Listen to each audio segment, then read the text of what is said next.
Hey guys, this is Pedro back with another interview. This time covering VCT EMEA Stage 1 for playoffs and the grand finals, of course. My guest at this time is Alfajer of FNATIC coming off of their victory over Team Heretics in the grand finals of said competition in said league to finish as the champions of said league and are moving on to Masters Toronto as the first seed of their respective league. And so, Alfajer, thank you so much for the opportunity for the interview, all that good stuff, and also got to give you the congratulations on the victory. It's another title for this team, for this org, for yourself. How are you feeling? I'm happy because we didn't have a really win after a long time. We had the champions. I can't talk. Sorry, I'm just tired.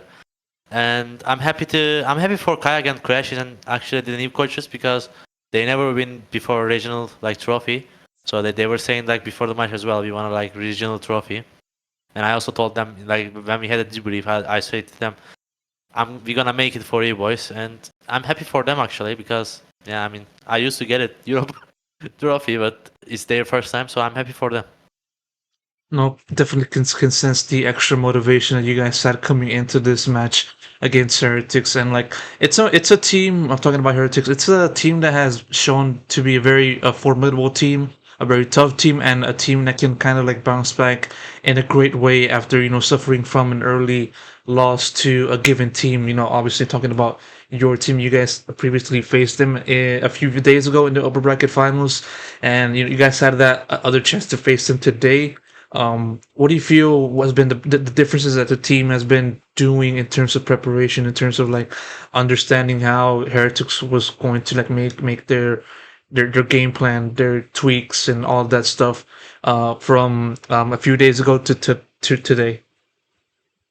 I think they just changed fracture comp, but I felt like we just did our normal game plan and they were just bad. I mean they are a really good team, but we didn't do anything extra. They just played bad. That's why we win and we kind of smashed them because I don't know. They were feeling stress or something because they never win in the grand final, so they might have a pressure that we have to win, and this thing might them stress. So they were bad today. So yeah, Yeah, they're definitely taking that to your advantage, and like obviously in Split and Icebox, it was so much more clean affair for your team, and then over in Fracture, it was probably the only time in which both teams had to kind of like fight their way out of the other to finish this result with a victory. Walk me through the difference between Fracture and the other maps, and what do you think made it difficult for you guys to kind of like face off against Heretics, with the comp changes and everything else surrounding that. yeah, it was definitely more harder than normal because normally when we know their comp and what we know when we know what they're gonna do, it's more easier because every time oh they are doing this, they are doing this, but when we play Fracture today, we saw different comp, different ideas, different plans, and it was really hard to play against because normally I'm never playing on side on Fracture. That's what we talk, but I start playing on side against them because I have to play side, but I have no experience playing on side, so I was also struggling a bit. But I don't know. They're just changing comp every day. I don't think is that smart, but they did good. What do you feel made the difference for your team that allowed you guys to come out of this victorious in overtime against Heretics with the challenges that they showed to you on that map? Sorry again. What do you feel was the made the difference? What do you think just kind of like let you guys take home the victory on that map? Um, I mean, I don't know to be honest. So I don't have I don't have answer for that, but yeah. No, for sure. I mean, definitely the fatigue is setting in after playing a match like that. But yeah, like piggybacking onto an earlier answer that you said in this interview so far, you wanted to win this for the likes of Kayak, Crashies, and also like the coaching staff. Focusing on Kayak though, like it's goddamn like 73-33 KD. I mean, you can't really do anything better than that for a player like him. Just simple question: like, how fucking good was he today? I mean, to be honest, I have Valorant career for 5 years, and on my 5 year career, no one didn't me carry like that today. Bro, it was so weird. He did my plus 40, and I told him as well. Like I say to him, no one didn't carry me like that in 5 years of my career, and you are the first one. Thank God we signed you. I think he's a really good player, really talented. But of course, I want him play like this on Masters Toronto, so I can just do like this and wait for him to like win the games. But he's really talented and really really good. I'm happy that he's on our team. I'm happy that we signed him, and yeah, he's a great person. I do understand that there was like a little bit of an early season struggle from him and having to fit in with a new team and having to like transition from playing in Apex to Fnatic and also like dealing with the difference in pressure and all of that stuff, expectations, with a new team like this. What did you see in him that kind of flipped the switch for the better from the end of kickoff up until stage one and even today? We also talk about that with Kayak. Kayak was like used to tell me like when I was came here to the Fnatic, I'm playing with Boster, Alfajer, Chronicle. Like it was big change for me, and I couldn't show myself because I was getting too shy, and I was like I couldn't show myself because I was new and I was too shy. He said.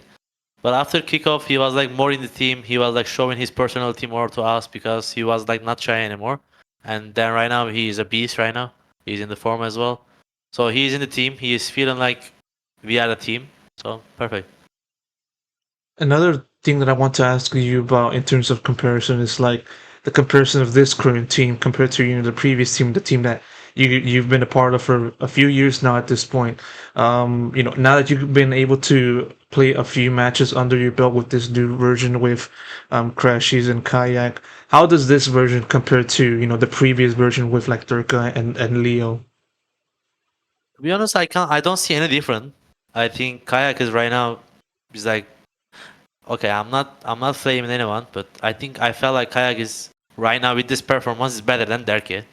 Mhm. Leo is I think Crashes can like cover like most of the things what Leo had in the team. It's just like the biggest difference before like Leo and Derke and Kayak Crashes. Like biggest difference is the vibe. We are having fun right now, and everyone in the team is like having fun. They are funny. It's just the vibe in the team really good. But also the other team at the past, it was a different one. Everyone was so good on this team. But in this team, not everyone is so good, but we are good, and that's enough to win. And the vibe is also really important for the teams, and we were having fun. When you have fun, when you play a game, then it's over.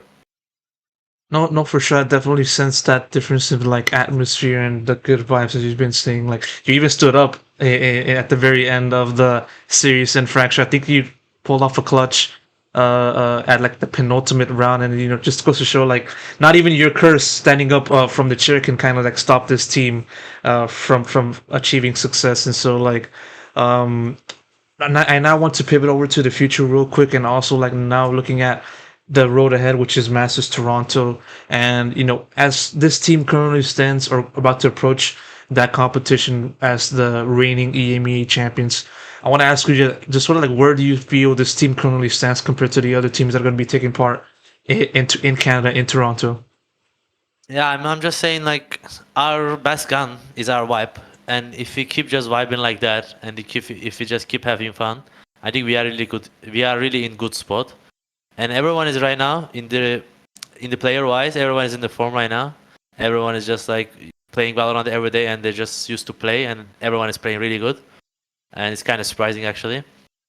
And I think we are in the good form right now. That's why we are in the good spot. I feel like on Toronto as well. If we just keep the same things what we're doing right now, I think we can even win Toronto. Got a team that you want to face most more than others? I mean, I don't want to face with anyone, but like I don't have like choose one. I just don't want to face with EMEA teams because we've been playing with them like every year, every tournament. So I don't want to play against them.